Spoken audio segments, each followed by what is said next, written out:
Hey, welcome everybody. So this is mainly for Brady, Bree, and the announcements part, at least for Brittany. Everybody else was at training, and so I wanted to make sure that everybody got the same information. So what I'm going to try to do is summarize training, and let's shoot for 30 to 50 minutes. We'll see. Well, to get to it, first of all, there's a load of stuff to cover, and we're going to talk about all of this. So, first of all, just some announcements. Then we're going to discuss persuasion, focused on Monroe's, and of course, delivery. It's almost like a lecture setup so that you're reminded of how to do things or think about giving persuasive speeches, writing persuasive speeches. And I wanted to give you all of the information that at least I give my students. That way, you'll be able to match your ideas with theirs, and you all can hopefully make some progress when they come in. So, as for announcements, we've got a bunch to get through, so I'll just start. First of all, with review, everything we talked about in the startup training at the beginning of the year is in progress. So, this whole analysis of the lab and our, time during and before the pandemic, we're running an assessment, but we've run into a roadblock with getting that approved for basically just sending out to the student body. Grand Valley doesn't like to give up that email list, but we're working on that one, so it's in progress. Rebuilding, obviously that's in progress. People are finishing training all the time. Very happy with that development as things continue to get completed. And then refining who we are and what we want to be known for and as. Well, that's in progress as well. I think we all need to get trained. But as we do this, one thing I mentioned in training was as you work with students, we sort of have these set approaches that we use on a lot of topics and a lot of types of assignments that come in. But as you are working with these students, many times it's going to be for the first time or maybe one of the first times. And in that case, you might think of something or realize something that we haven't thought of. And that's because once we figure out a way to do something and we continuously do it that way, we don't really look for new approaches or better approaches. And it's possible that you might come across one of those. So if you do, make sure to let me know and we can, add that to our repertoire if needed. As for COVID, a couple announcements with that. Of course, Grand Valley just sent out an email last week saying that they are removing students now from their winter semester if they're not in compliance. So they're starting to enforce their own policy. For us, we need to remember three things. First of all, make sure that we're masking in the lab, which we are, but keep your masks on, the proper way, covering nose and chin, that kind of thing. Don't eat in the lab space anything that requires you to take that mask off for more than just a quick second to pop something in your mouth. So if you're using a utensil, basically a spoon or a fork, it's probably a good sign that you want to take that to the back and eat back there without your mask. So don't forget, that is the protocol. And then last, wipe down your work area when you're finished with it. Even if you're not the last person in there for the day, while you were sitting in the chair or using a desk or a table or whatever, just make sure that gets wiped down, sprayed down, something to help us make sure that we're not the place where people come and pick up something that they don't want to get. New signs in the lab. If you work in the lab space, you will see these in both practice rooms. I am working now to get these elsewhere so that they're available in the knowledge market and for virtual shifts. But in addition to the ones we already have, which are Monroe's Motivated Sequence, the consultant checklist, I have also added in speech triage. And again, this one is the one if you are working with a client who has a limited amount of time before something is due. What should you work on first? Well, follow the list. Make sure they have an introduction, body, and conclusion at minimum. If they do, make sure all of that, number two, makes sense and that it's clear. If all that's there, make sure that if they need citations, they have them and that they're clearly worded. And then if all of that is there and they don't have anything else they want to work on, then you can work on delivery, movements, gestures, volume, all that good stuff. And of course, if you have someone that comes in with a pretty good speech in hand and they practice it, you're impressed with it, don't just send them on their way and say, oh man, you don't need us, you're all set. Go ahead and tell them how great they did, and then tell them that you'll get nitpicky so that you can really improve their speech even though it's already high quality. Another sign that's up now is citing sources orally. The two key things to remember for oral citations are where is the information from, or the publication name, and then when is this from and the publication date. So a couple things I mentioned in class or training yesterday was like the journals. If you see somebody citing like the Springer Journal or the Taylor and Francis Journal, I know that you may not know this yet, but like those are publishers of journals. They're not the actual journal name or journal title. So that's what we really want. And if you go to wherever they found this journal article, so like if it's on the databases, it will have a line that's labeled source. And that source is where you see the name of the journal listed. The good news with all this is you see on the right side, there's different citation styles in written form: APA, MLA, Chicago, Turabian, others. We don't have that in speech world. It's an oral citation is an oral citation no matter what form the written version may have taken. So that's the good news. The bad news, you still need to be specific and clear, but you also don't want to go overboard. We don't need authors' names if we don't know those names. We don't need to know that they work at a particular location if it's not relevant. All we really need is the title of the publication or the source, in NBC News, the Wall Street Journal, the American Journal of Pediatrics, whatever, and then the date so that we know it's current.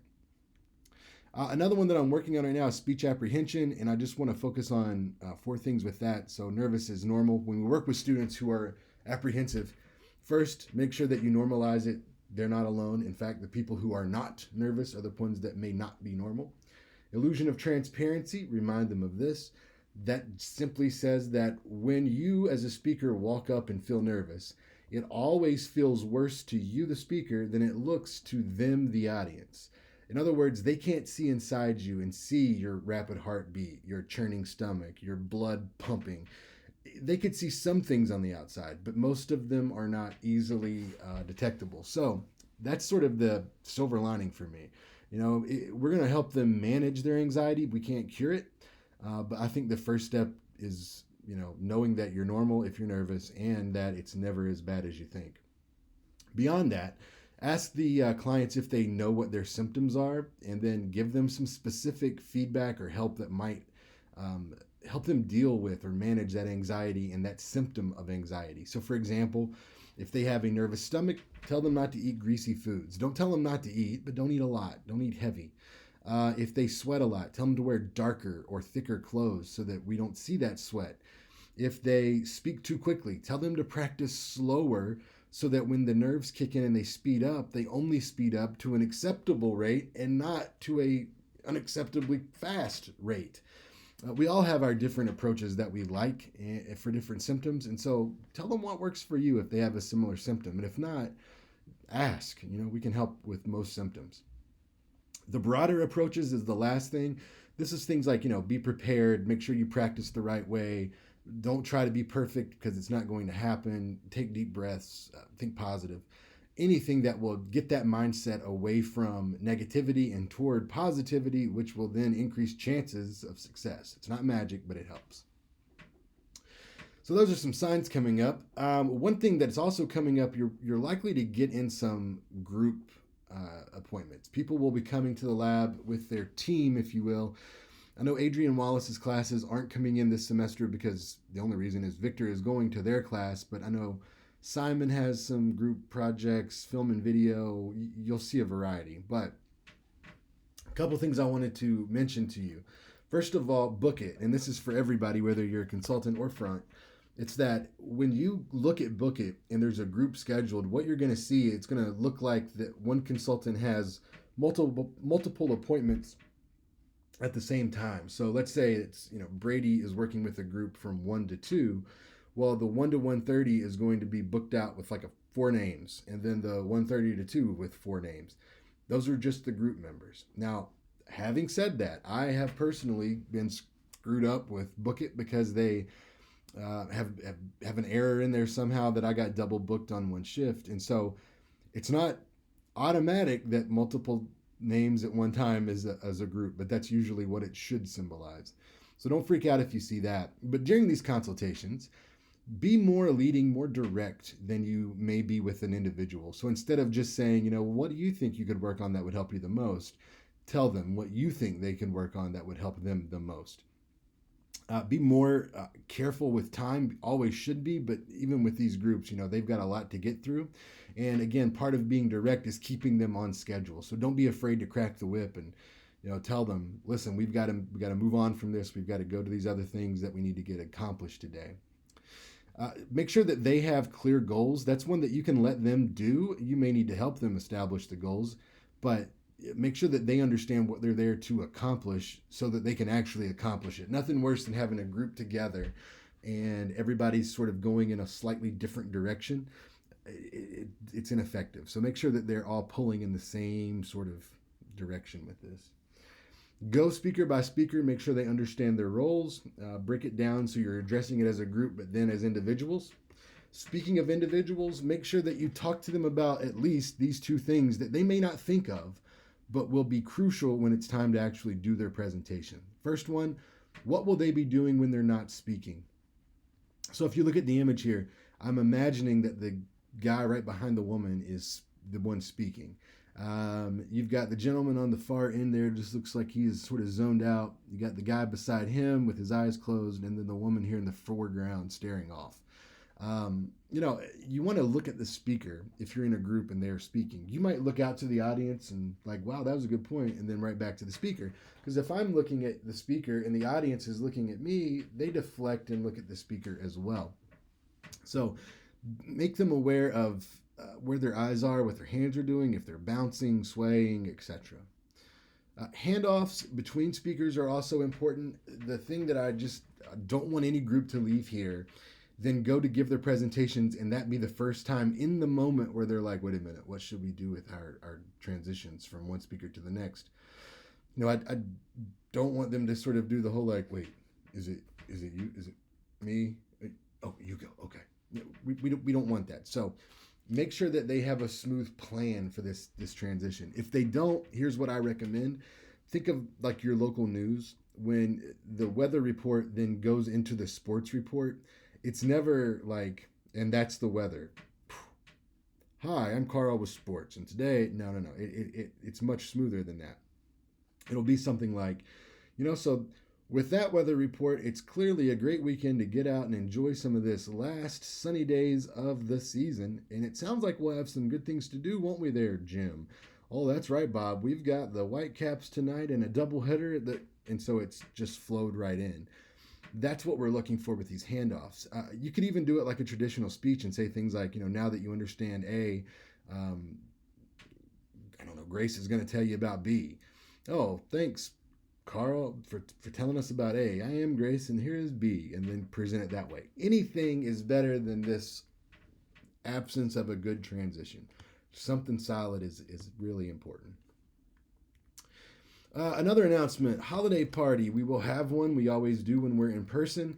That will be during exam week, TBD on all that, but it will be at the lab. I always get pizza and drinks, and we do like a white elephant exchange. So $10 max, but we'll figure out a way to play and, you get to pick a gift, take a gift, that whole thing. It's not mandatory required, but if you want to be part of that, I will post a date as soon as I can get one for you, and we will make that happen. NACC, this is coming up in 2022. So we will, as far as right now is concerned, be traveling this year or next year to go to Greensboro. So if you want to go, I really would love to take you. I think it's going to be a really beneficial experience for everybody, especially if you've never gone to an academic competition or conference.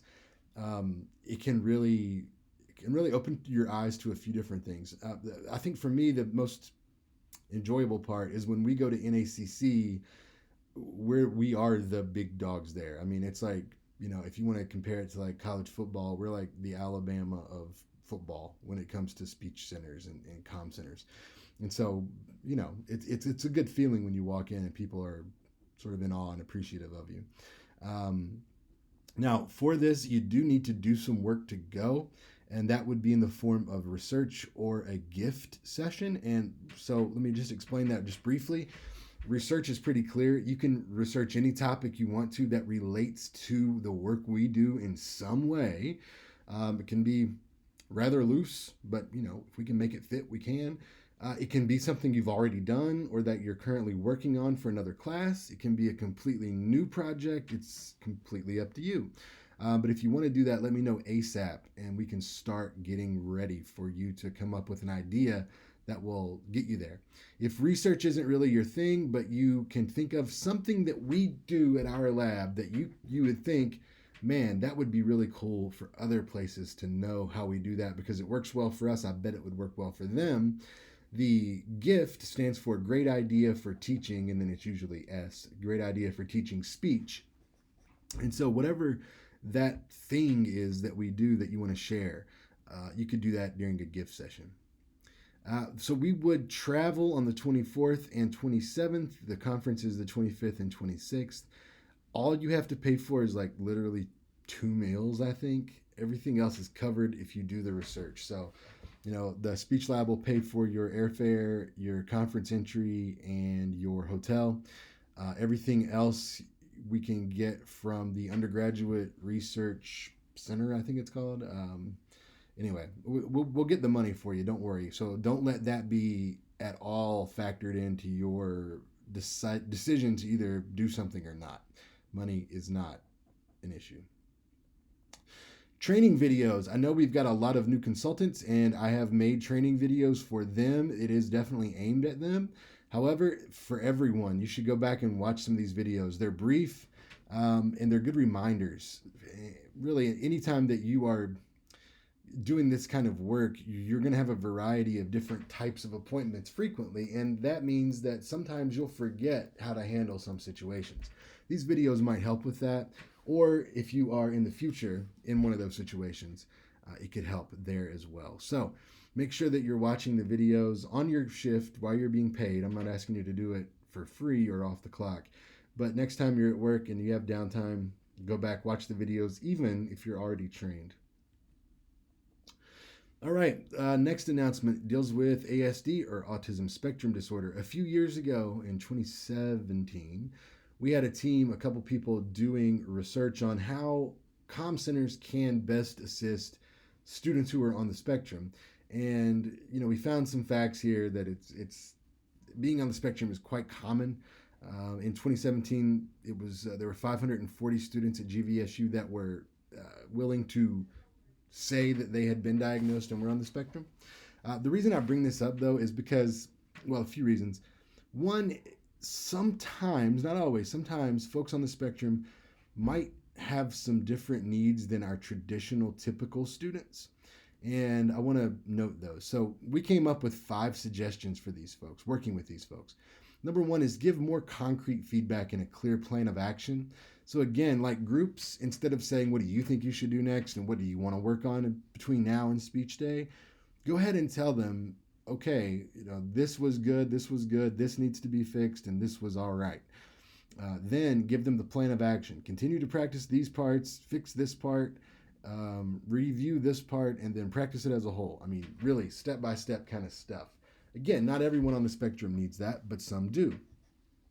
Similarly, use visual examples when possible. What I mean there is, if we are talking about an effective attention getter with a client who happens to be on the spectrum, then it might be useful to explain different attention getting devices and how they work, but it could be more useful to show them. So here might be a good time to use videos. By the way, we don't have any that we just have sort of stock that, we could say, oh, if this client comes in that needs this, let me show you these videos of different ways to do attention getters. So we need those. That could be a project that someone takes on and takes to NACC. I mean, that's kind of how this stuff would work. I bet we could probably pull an NACC trip out of almost all of these announcements. We'll go back and look in just a second. The third thing is to work within the student's interest area. Again, not all folks on the spectrum are like this, but some folks are very sort of singularly focused on an idea, a concept, a thing. And so don't try to pull them away from that. Go ahead and let them run with their area of interest and just work with what you have. When you're giving feedback or just talking with these folks in general, it's a good idea to avoid figurative language, almost the same way as if you're talking to someone who maybe is not very proficient in English. So, if you were to say, are you chilling today? And they said, yeah, they might ask, like, why are you cold? Where's your blanket? Do you have a coat? I worked with a student on the spectrum a couple summers ago, and he asked me if he should enter a speaking competition, if I thought he could win. And I said, hey, it never hurts to throw your hat in the ring. And he paused for about 4 seconds and then just said, I don't wear hats. And it was like, oh, right. I see. So then I had to say, there's no harm in trying. So go ahead and enter the competition. Last but not least, appreciate calm differences and avoid judgment. What I mean there is just don't get upset if this person comes off to you as rude. Hell, anybody that comes off to you as rude, you might just think to yourself, oh, bless their hearts. Maybe this is why. But the idea here is that many folks on the spectrum, not all, many, will be very honest with you about communication. So, they might say things that you feel are curt or trite. And if that's the case, roll with it. Just let it roll right off your shoulders there. And now, a brief word on parliamentary debate. My students will be coming in for parley. If they look like this, slap them and steal their wig. They shouldn't. But here's what they're doing. So they need to work on speech construction for parliamentary debate. And they're really practicing construction, not practicing the debating aspect. So they will have an outline on Blackboard if they don't have it on them. But it's similar to Monroe's what they're going to do. They're going to talk about the ill or the problem. They're going to blame a specific person or group for that problem, give us a nice detailed solution, just like Monroe's. And then instead of visualization, there should be a cost-benefit analysis where the costs outweigh the benefits. If they don't, they've got a pretty bad plan. This is a very formal process in debate. There are really rules that people need to know. And then one of those rules, for example, is not knowledge, but knowledge, common knowledge. Yes, they can only use that. They can't use sources, for example. So all of the debating that my students will do from here on out will be sort of on the fly, off the top of their head, going for it. So just try to see if they can quickly and effectively craft an argument, construct the speech, and that's what you can help them with. Last thing, I don't have pictures for this slide. I left those off. We have a slight personnel shift to announce. So currently, Victor, of course, is our fearless leader on the student side, but he is so talented that he has been given a position early from a company he's going to work for after graduation, and that will take him away from the lab. I know 100% Victor's committed to the lab, but man, making more than probably double or at least double what he's making here an hour, I'd do it too. So no hard feelings on that at all. But we're very fortunate also that Landon she has agreed to be our new student director. I have faith in all of you, and I feel like Landon's going to do a great job of leading us and making sure that we all stay on task. And I say we because I need that too sometimes. So that is the bulk of our announcements. Just to kind of think through this for just a second here. Sorry, this isn't cooperating. You could, just thinking out loud, if you want to go to NACC, here are ways you could do it just from these announcements. You could talk about, we do this to help students prepare for specific types of debate. Maybe we could make this a little more formal, a little more organized, and put it in as a gift session. With ASD, I have done this presentation at NACC and NCA before when we found this info, but that doesn't mean that there's not more to learn. There's a lot more to learn. And so anything that you know about when it relates to working with students who happen to have disabilities or on the spectrum or whatnot, you could do something with that if you wanted to, either as research or as a gift. Training videos. This could be a new way that you could talk about we do training. So some different places do it different ways, but you could talk about the value of using videos, but not just videos, sort of our collective process. The training idea at NACC is pretty well established, but You could just talk about how during the pandemic we became very accustomed to virtual messages. And so instead of just putting things in words, maybe me doing like a video would be helpful. And you could talk about why that might be the case. Group consultations, you could talk about that in a gift for sure.